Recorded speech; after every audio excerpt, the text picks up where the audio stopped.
Today I'm showing you the top 10 NBA MVP seasons of all time, ranking each superstar's year by their unstoppability, iconic moments, and how much they went on to carry their teams in the postseason. First, two shoutouts since we skipped Speak's last video: Toronto, who correctly predicted the NBA would resume because they'd lose nearly $1 billion, and Ben Liu, who says Wiggins' athleticism is the funnest asset to watch at small forward. Question coming up for next vid shoutout: yearly giveaways for the top 5 on the Speaks board. The Cincinnati Royals were a team that 8 years after Oscar Robertson had a historic 1963-64 MVP campaign for them, relocated to Kansas City, where they renamed the team the Kings. Then in 1985, they relocated to Sacramento, where they've had only 2 division titles and not a single trip to the finals. Even though Cincinnati was a first-round exit, Robertson was 0.1 rebounds shy of averaging a triple-double for the second time in his Royals tenure. He remained the only player to average a triple-double in a season for over 50 years, and for that, the all-around superstar Oscar's undoubtedly the best player in the history of the Kings organization. Based off fundamentally sound footwork and shooting mechanics, Larry Legend was able to regularly drain iconic daggers amidst his entire career. After all, though, Prime Bird, where he was the most unstoppable during his career, occurred in the 84-85 season. For the soon-to-be 3-time champion, this was his second of 3 straight MVPs, but the only time he didn't win a championship in those campaigns. Despite Boston coming up 2 wins short of the title that year, the reason I picked this version of Bird is because this is when the sharpshooting artist was at his most elusive and quickest. Larry could seamlessly find his way open off the ball for jumpers and go off in the post. The then 29-year-old was in his physical prime, and I know we're not ranking the best players of all time today, but it'd be hard not to consider Bird a top 10 player ever. Easy Money Sniper's the nickname Durant wants us fans to call him by. Maybe that can't be the case anymore, but the first nickname I brought up perfectly described how he produced on a nightly basis just over 6 years ago in 2013-14. He was dominating with a ball handling / pull-up ability unheard of for a player with his wingspan. My favorite personal KD moment from this season was his and one in the second round of the playoffs, falling out of bounds over Gasol. Just incredible to watch. But from square one in KD's illustrious OKC tenure, he launched himself into the NBA's most likable young rising talent, and debatably had the status as the best player in the league in 2014. The 7-foot shot-creating mastermind was letting it fly from 30 feet and beyond, revolutionizing the NBA. Of course, only a few years later, though, it was off to the Bay Area to join the Thunder's conference rivals. In the most physical era of basketball of all time, where hand-checking and contactual aggressiveness that simply wouldn't fly with the strict rules in the game today, 1988 Michael Jordan didn't make any excuses. With an explosive first step, plus a mix of polished finishing and all-time great hang time, MJ was finishing plays in a fashion that no fan at the time thought was possible. The bad boy Pistons would end up taking Jordan's Bulls down in the second round, but MJ proved that he was the league's most marketable talent in 1988, winning his first of 5 total MVP trophies. Far prior to his airness flashing onto the scene, Kareem was widely regarded as the greatest of all time. Abdul-Jabbar mastered the ability to keep his defender off balance when backing down in the post, and with that sensational aspect of Kareem's game, given he has a 7'5" wingspan, he was able to drop 34.8 points and 16.8 rebounds per game in the 71-72 season. What many forget about the most brilliant post scorer ever is that he was a great passer as well. All around, Kareem set the standard for the near future for what a man his size needs to have in his repertoire to gain elite status. Ranking Steph Curry's 2016 masterpiece isn't purely based off the volume of his dominance. It's about how this man revolutionized the game, culminated in this shot. Side not to use it, Curry, way downtown, bang! Bang! Oh, what a shot from Curry! Chef Curry was cooking his defenders and seamlessly letting it fly from distance at such a high level that he changed the way the game's played today.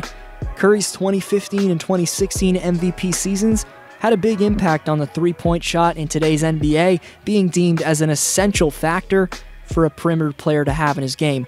The reason I picked 2016 Steph for this list is that the man took 11 threes per game and shot nearly a career-high 45% from deep, while putting up career highs in points, steals, and free throw percentage. With the pressure to win a championship off his back, the locomotive LeBron James had one of the most unstoppable seasons ever in 2013. Solidifying his reputation as an all-time great, LeBron's best regular season 2013 moments consisted of making a mockery of Jason Terry, which was the most infamous poster of this season. That dunk was followed by an iconic celebration after Bron hit the game winner. James also postered Ben McLemore and Paul Millsap in absolutely incredible fashion. Then in the postseason, there was his brilliant take to the basket for the win against the Pacers, and another iconic play in his stuff against Tiago Splitter. All of that 2013 campaign culminated in James leading the Heat out of a 3-2 hole in the finals to secure Miami back-to-back titles.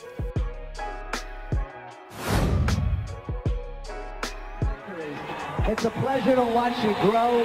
Congratulations, 1999-2000 NBA MVP, Shaquille O'Neal.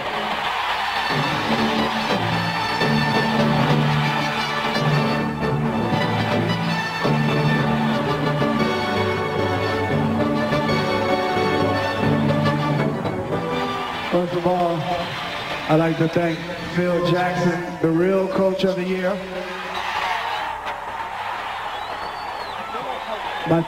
My teammates, and also the Staples Center fans, because you guys are the best. This is y'all award. Love you. Even though his name's not often brought up when debating the NBA's all-time greatest talents, Shaq's pure dominance in 2000 was debatably the most dominant season from a player of all time. People look back and say the big Aristotle got the buckets he did because of his size, with his 7'1" and around 300-pound frame. 99-2000 O'Neal actually dominated because he was night and day quicker and more explosive than any big man by far, and had one of the smoothest, most polished one-dribble jump hooks ever. It was his combination of power, speed, and grace that truly made Shaq's MVP season so damn special.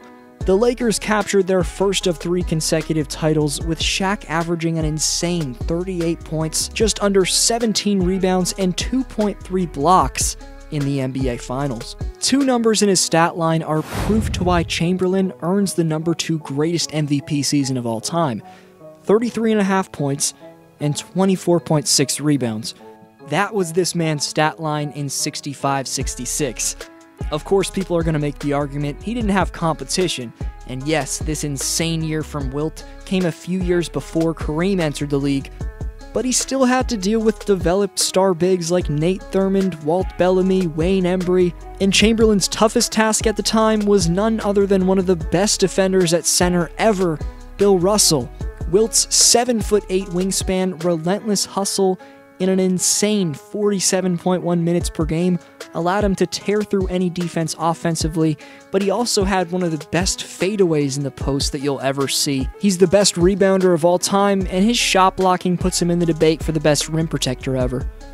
Right before number 1, honorable mentions to 1993-94 Hakeem, 2016-17 Russell Westbrook, 2008-2009 LeBron James, 2001-2002 Allen Iverson, 1980-81 Julius Erving, 2004 Kevin Garnett, and 2010-2011 Derrick Rose. 40 years after the second-ranked Wilt, MJ was in his physical prime and also putting up a career-high 43% clip from three-point range.